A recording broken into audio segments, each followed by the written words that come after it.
जय श्री कृष्णा।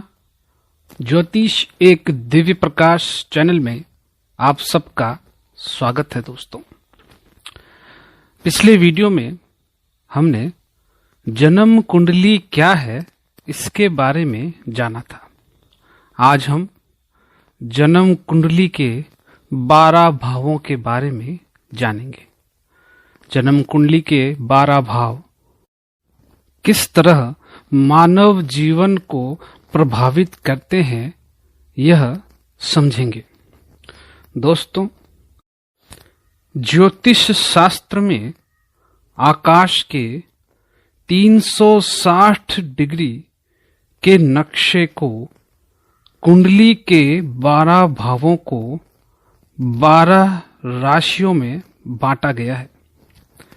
प्रत्येक भाव किसी एक राशि का भाव होता है।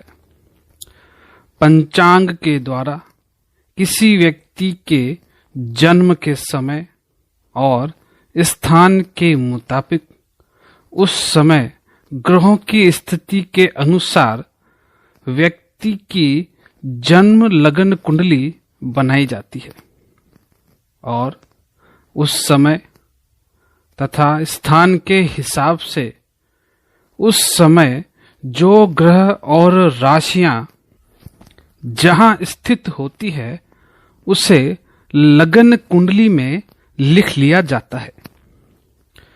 प्रत्येक भाव में कोई ग्रह 30 डिग्री तक चलता है और फिर अगले भाव में चला जाता है। डिग्री के बारे में हम अपने अगले वीडियो में जानेंगे। कुंडली देखने के लिए सबसे ज्यादा महत्वपूर्ण जन्म लगन कुंडली होती है। इसके साथ ही हम व्यक्ति की जन्म के समय ग्रहों की स्थिति देख सकते हैं और सही विश्लेषण कर सकते हैं।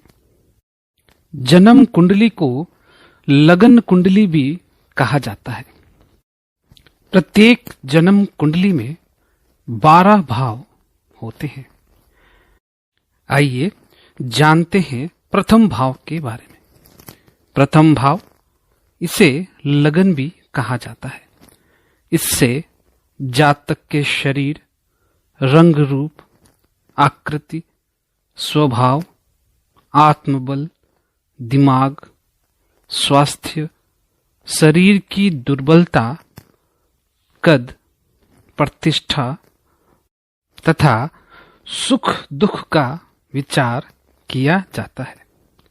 इसी प्रकार द्वितीय भाव, जिसे धन का भाव कहते हैं, इससे धन धान्य, सोना चांदी, कोष संपत्ति, कुटुंब, भोजन, दाहिना नेत्र, वाणी तथा पारिवारिक सुख का विचार किया जाता है।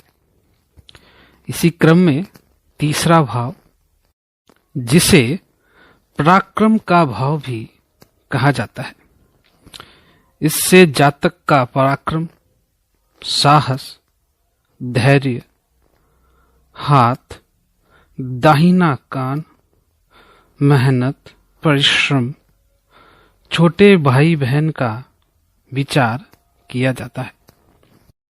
चतुर्थ भाव यानी सुख का भाव, इससे जातक के सुख दुख, ऐश्वर्य, माता, स्थान, मकान, जमीन, खेती बाड़ी, बाग बगीचे, वस्त्र, आभूषण, मोटर गाड़ी आदि का विचार किया जाता है।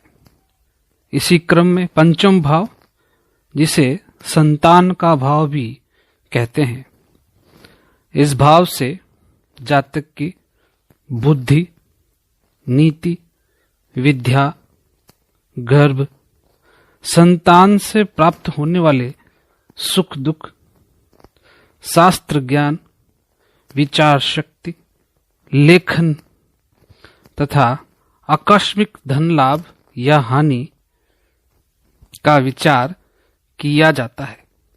पंचम भाव से पूर्व जन्म की स्थिति भविष्य ज्ञान, आध्यात्मिक रुचि, मनोरंजन तथा प्रेम संबंध का भी विचार किया जाता है।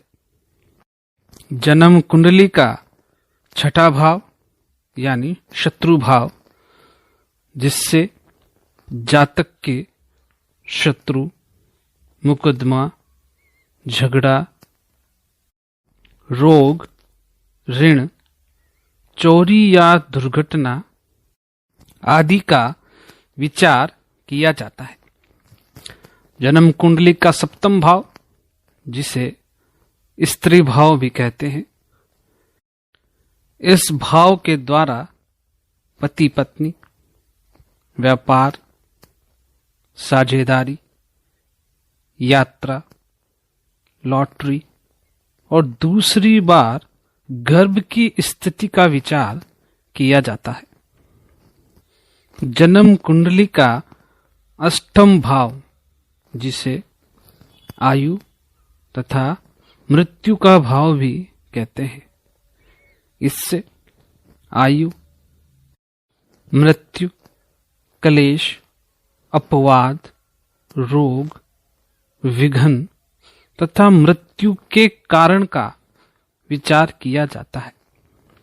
इसी क्रम में नवम भाव, जिसे भाग्य भाव भी कहते हैं, इस भाव से धर्म, श्रद्धा, तप, तीर्थ यात्रा, लंबी यात्राएं तथा भाग्योदय आदि का विचार किया जाता है।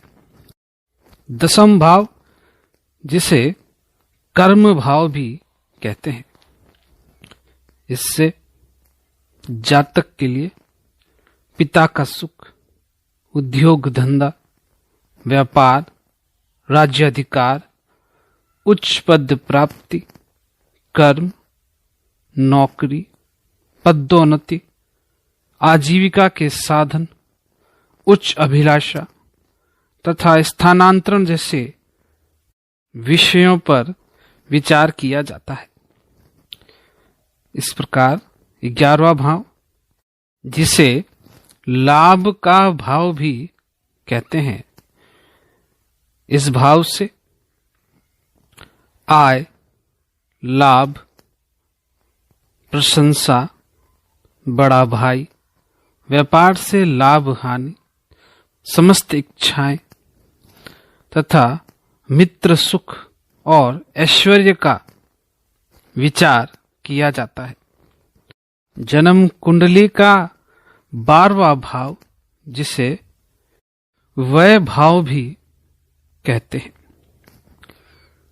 इससे जातक के मोक्ष, आध्यात्मिक विद्या, गुप्त विद्या, खर्च का विचार, हानि, दान, दंड, राजकीय दंड, दुख, दरिद्रता आदि का विचार किया जाता है। दोस्तों, जन्म कुंडली के इन 12 भावों का विश्लेषण करके मनुष्य अपनी जीवन में आने वाली समस्याओं को दूर करने के लिए उचित मार्गदर्शन प्राप्त कर सकता है।